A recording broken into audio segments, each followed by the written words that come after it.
I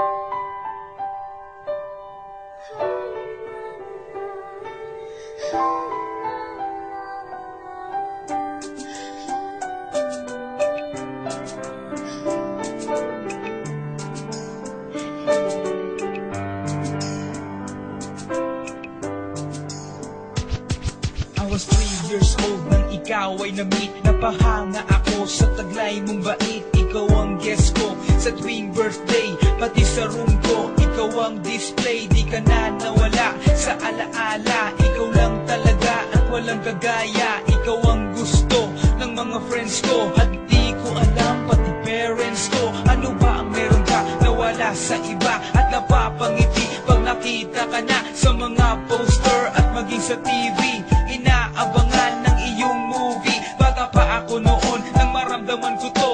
Ayoko ng iba, ikaw ang gusto ko. At sa aaminin ko, maniwala ka, mas gusto kita kaysa kay Darna. You were always gone.